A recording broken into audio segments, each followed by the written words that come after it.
Bon, nous continuons notre module de probabilité.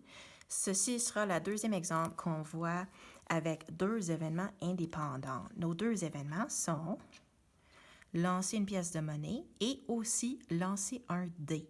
Et nous allons voir les combinaisons possibles quand on utilise ces deux événements. Ils sont indépendants parce que le résultat sur la pièce de monnaie n'est pas du tout influencé par le résultat sur le dé et le résultat sur le dé n'est pas du tout influencé par les résultats qu'on obtient quand on lance la pièce de monnaie. Alors, les résultats sont indépendants les uns des autres.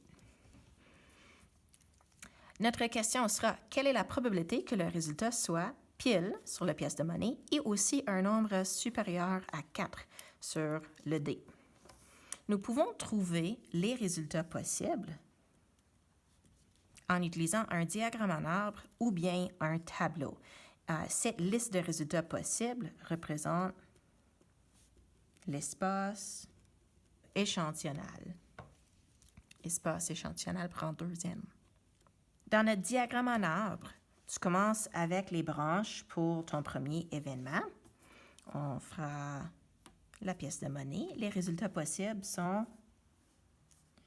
pile et face. Ensuite, sur les résultats, les branches, à partir de chaque branche de notre pièce de monnaie, nous allons faire des branches pour chaque résultat de notre deuxième événement.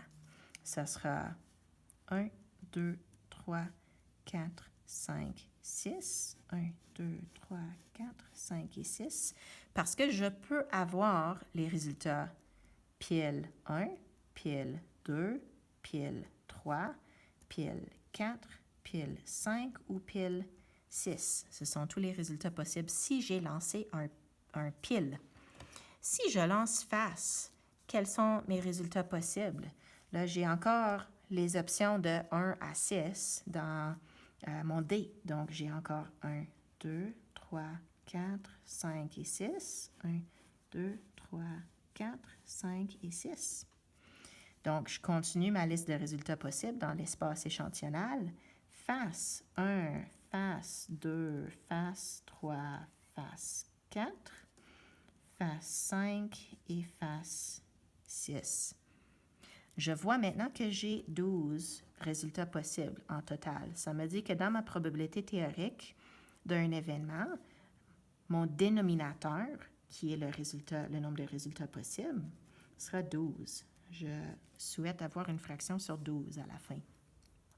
Dans mon tableau, je vais faire la pièce de monnaie.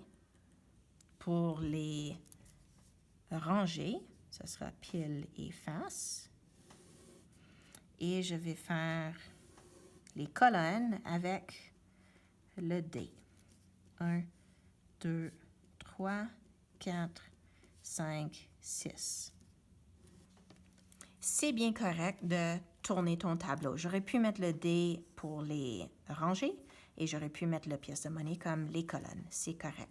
C'est aussi correct de faire ton diagramme en arbre plutôt vertical. Tu peux avoir pile et face en haut et faire les branches vers le bas pour tes numéros 1, 2, 3, 4, 5, 6. Tant que tu as toujours comme les niveaux de tes branches représentent chacun un événement. Donc, j'ai pile avec 1, pile avec 2, pile 3, pile 4, pile 5, pile 6, face 1, face 2, face 3, face 4, face 5 et face 6. Bon. J'ai un total de 12 résultats possibles. Quand je regarde quels sont mes résultats favorables, dans le diagramme en arbre, je vais aller chercher que les résultats favorables ont pile avec un nombre supérieur à 4. Je vais regarder ma branche de pile. Les nombres supérieurs à 4 sont 5 et 6. Donc, c'est pile avec 5 et 6 ou uniquement ces deux résultats. J'en ai deux. C'est 2 sur 12. Dans mon tableau, je peux les voir en pensant, OK, pile avec 4, pile Pile avec 5, pile avec 6. Ce sont ces deux résultats-là. Ce sont les résultats favorables. La probabilité de pile est supérieure à 4 et 2 sur 12.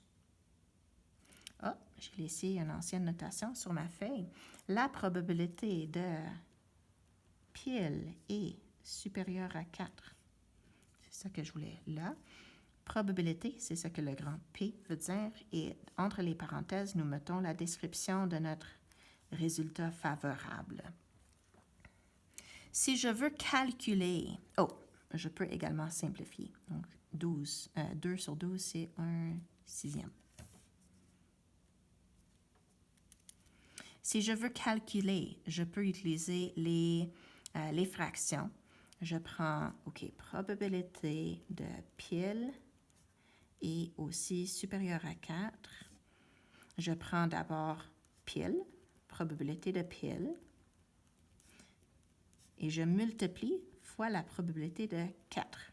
Donc, la probabilité de pile, c'est pour la pièce de monnaie. Et ça, c'est 1/2 des résultats. Il y a 2 résultats sur une pièce de monnaie. Pile représente un de ces résultats. Probabilité de supérieure à 4. Ça, c'est sur le dé. Il y a 6 faces sur un dé. 2 de ces faces sont supérieures à 4. C'est donc 2 sur 6. Ou si je veux simplifier à l'avance, je peux dire 1/3. Je fais ma multiplication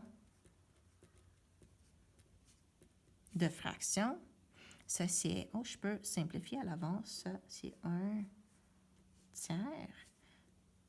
1 fois 1, c'est 1. 2 fois 3, c'est 6. C'est mon résultat quand je calcule aussi. Donc, je confirme partout. On a 2 sur 12 ou 1 sur 6. Il y a 1/6 de chance que je roule, que je lance un résultat de pile et un nombre supérieur à 4.